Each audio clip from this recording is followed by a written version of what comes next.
چلیے بھائی، ایک بھائی کی ریکویسٹ ہے کہ نبی صلی اللہ علیہ وآلہ وسلم کا ایک طویل خواب جس میں مختلف گناہوں کے عذابات دکھائے گئے، وہ بیان کر کے تشریح فرما رہے تاکہ عوام الناس کی اصلاح ہو۔ ہم خوابوں کو بیان کرنے کے قائل نہیں ہیں، لیکن نبی علیہ السلام کا خواب بیان ضرور کریں گے، اس لیے کہ نبی علیہ السلام کا خواب جو ہے وہ تو وحی الہی ہے۔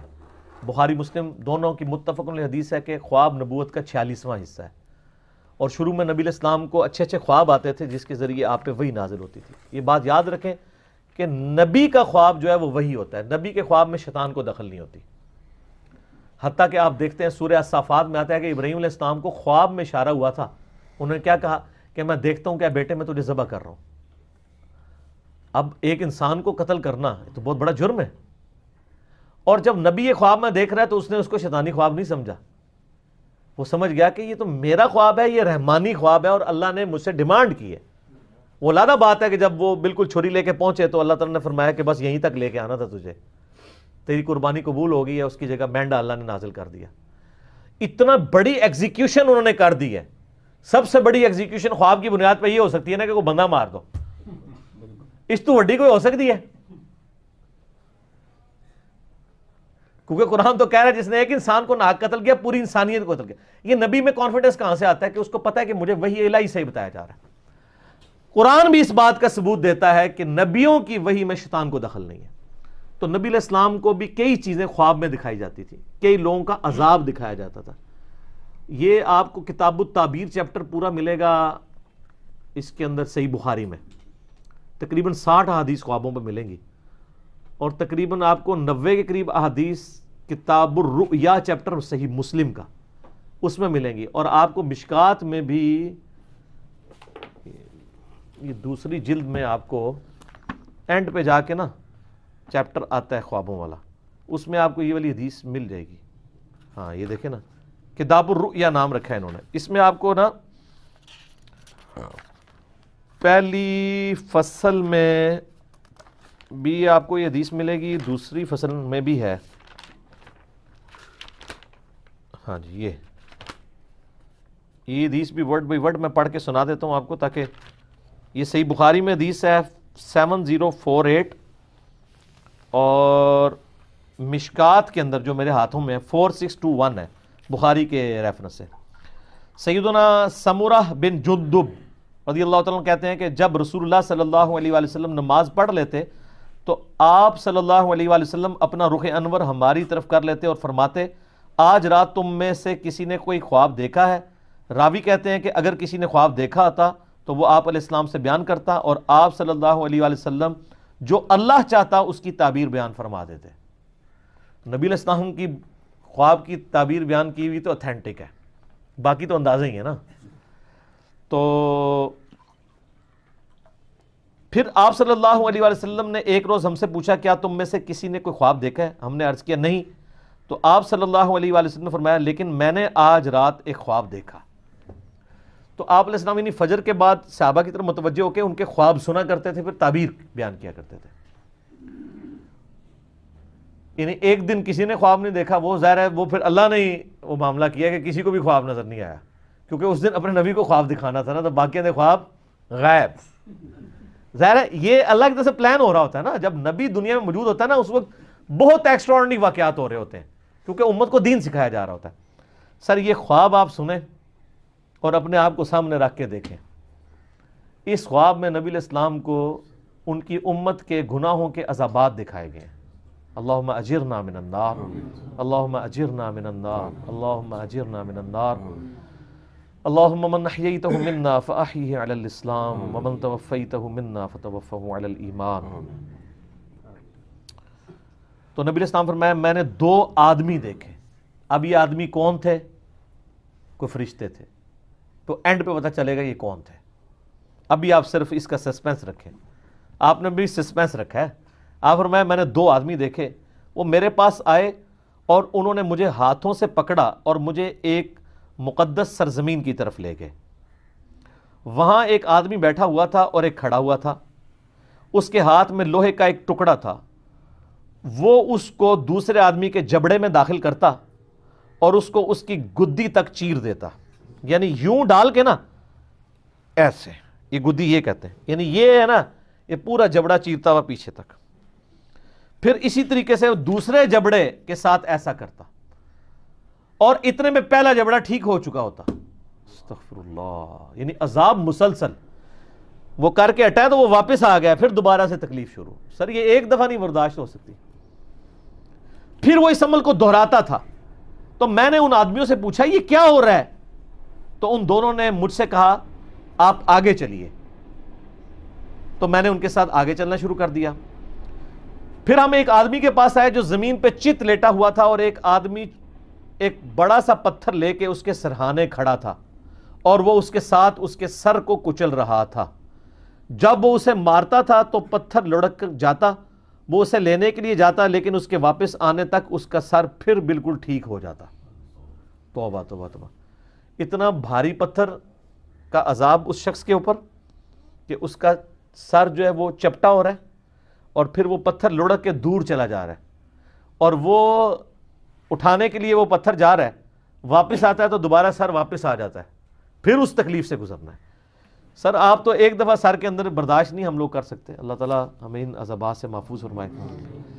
جب وہ اسے مارتا تھا تو پتھر لڑک جاتا, وہ اسے لینے کے لیے جاتا, لیکن واپس آتا تو پھر اس کا سر ٹھیک ہو جاتا. وہ آدمی اس کے ساتھ پھر وہی کرنا شروع کر دیتا, اور یہ عمل مسلسل جاری رہتا. میں نے کہا یہ کیا ہے؟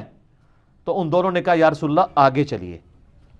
ہم اور آگے چلے, حتیٰ کہ ہم تندور جیسے سوراخ کے پاس آئے جس کے اوپر کا حصہ تنگ تھا جبکہ اس کا نچلا حصہ کھلا تھا.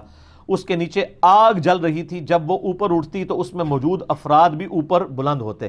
کوئی تندور تھا جو اندر سے بہت بڑا تھا, تو اس میں آگ کے اوپر کچھ لوگوں کو تلا جا رہا تھا. جب وہ آگ باہر نکلتی نا تو وہ بندے بھی باہر یوں نکلتے, پھر وہ اندر چلے جاتے. استغفر اللہ. اللہم اجرنا من النار. سر یہ بخاری شریف ہے, یہ بزرگ شریف یا کہانی شریف نہیں ہے, یہ بخاری شریف ہے.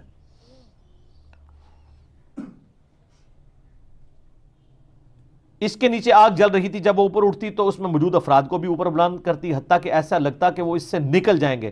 اور جب وہ نیچے بیٹھنے لگتی تو وہ واپس چلے جاتے. اور میں نے اس تندور میں چند مردوں اور عورتوں کو ننگی حالت میں عذاب میں مبتلا دیکھا جن کے کپڑے نہیں تھے. میں نے کہا یہ کون لوگ ہیں؟ ان دونوں نے کہا یا رسول اللہ آگے چلے. ہم پھر چلے, حتیٰ کہ ہم خون کی ایک نہر کے پاس پہنچے. وہاں نہر کے سامنے پتھر ہیں. وہ شخص جو نہر میں ہے جب وہ باہر نکلنے کا ارادہ کرتا تو باہر کنارے پر کھڑا آدمی اس کے منہ پر پتھر پھینکتا, اس سے وہ پھر پہلی جگہ پر واپس پہنچ جاتا. یعنی وہ جو خون کی نہر میں عذاب ہو رہا تھا نا اس بندے کو, وہ جب اس سے نکلنے کی کوشش کرتا تو ایک باہر بندے کی ڈیوٹی لگی ہوئی تھی, وہ اس کو پتھر مارتا, اس کے منہ پہ لگتا, پھر وہ وہاں جا کے گرتا, پھر وہ کنارے سے دور ہو جاتا. وہ جب بھی نکلنے لگتا اس کے منہ پر پتھر مار دیا جاتا, پھر وہ واپس چلا جاتا. میں نے کہا یہ کیا ہے؟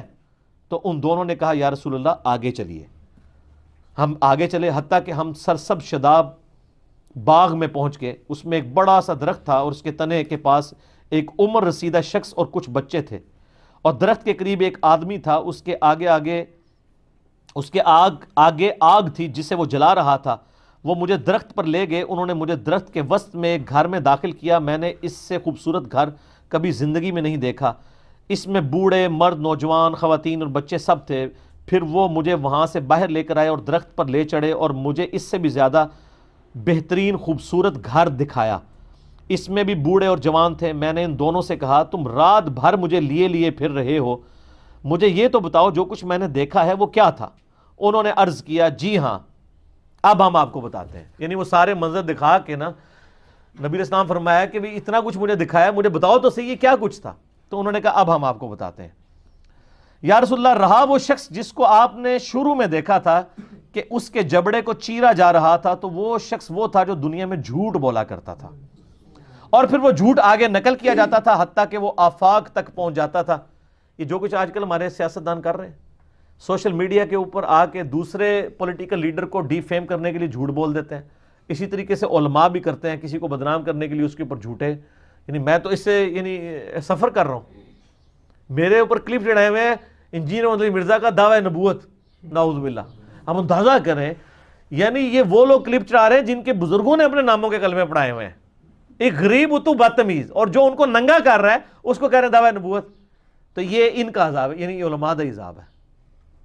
تو یہ سب سے زیادہ جھوٹ کون بول رہا ہے, جھوٹا دین کون بیان کر رہا ہے؟ اس لیے بخاری مسلم حدیث ہے جس نے میری طرف جھوٹی حدیث منسوب کی وہ اپنا مقام دوزخ میں دیکھ لے، اور صرف دوزخ کے پھیرا نہیں لگنا، اے عذاب ہونا ہے کہ یہ جبڑا چیر کے ادھر اور یہ والا ادھر. اچھا پہلا عذاب بتا دیا. یا رسول اللہ آپ نے اس کے بعد جو منظر دیکھا وہ قیامت تک اس کے ساتھ کیا جائے گا، یعنی وہ جبڑے قیامت تک، یعنی اس سے یہ بھی پتا چل گیا کہ عالم برزخ اور قبر کا عذاب بھی برحق ہے، قیامت تک کیا جائے گا یہ عذاب، ابھی قیامت قائم نہیں ہوئی. وہ آدمی جو آپ نے دیکھا کہ اس کا سر کچلا جا رہا تھا، یعنی وہ بھاری سا پتھر تھا اس کے سر پہ ڈالا جاتا ہے. سر یہ مسلمانوں کی اکثریت ہے. یہ وہ شخص تھا جس نے قرآن کا علم سیکھا لیکن اس کی نہ تو راتیں قرآن کے مطابق تھیں نہ دن کے اعمال قرآن کے مطابق تھے. پورے کا پورا دین ہی کور ہو گیا.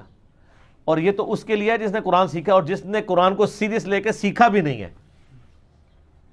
یہ تو وہی ہے نا کہ ماں باپ کو اف تک مت کہو، اور جو گالیاں دیتا ہے ماں باپ کو اس کا کوئی سوچ سکتا ہے؟ اور اس میں بھی ظاہر ہے کہ یہ قرآن کا علم سیکھ کے نہ دن کے مطابق عمل نہ رات کے مطابق، تو اس میں بھی اولین مخاطب وہ علماء ہیں جو ڈگریوں والے دعویٰ کرتے ہیں ہم نے دین کا علم حاصل کیا ہے، خود عمل نہیں کرتے، وہ بھی شامل ہے. یا رسول اللہ ان کے ساتھ بھی یہ سلوک قیامت تک جاری رہے گا. آپ نے جو سراغ میں دیکھا کہ وہ ننگی عورتیں اور مرد عذاب میں مبتلا تھے، وہ تھے جو دنیا میں زنا کیا کرتے تھے، زانیوں کی سزا والعیاذ باللہ. پھر آپ نے جس نہر میں دیکھا کہ وہ شخص ڈبکیاں کھا رہا تھا خون کی نہر میں، وہ سود خور تھا، استغفر اللہ. پھر آپ نے درخت کے تنے کے ساتھ جس بزرگ کو دیکھا وہ حضرت ابراہیم علیہ السلام تھے، اور ان کے ارد گرد جو بچے تھے وہ لوگوں کی اولاد تھی. جو شخص آگ جلا رہا تھا وہ جہنم کا داروغہ یعنی سیدنا مالک علیہ السلام تھے. اور پھر جس پہلے گھر میں آپ داخل ہوئے وہ عام مومنین کا گھر تھا. رہا یہ گھر تو یہ شہداء کا گھر ہے، اور میں جبرائیل ہوں اور یہ میکائیل ہیں. وہ دو بندے کون تھے؟ جبرائیل اور میکائیل علیہ السلام. اور آپ صلی اللہ علیہ وسلم اپنا سر اٹھائیں، جب میں نے سر اٹھا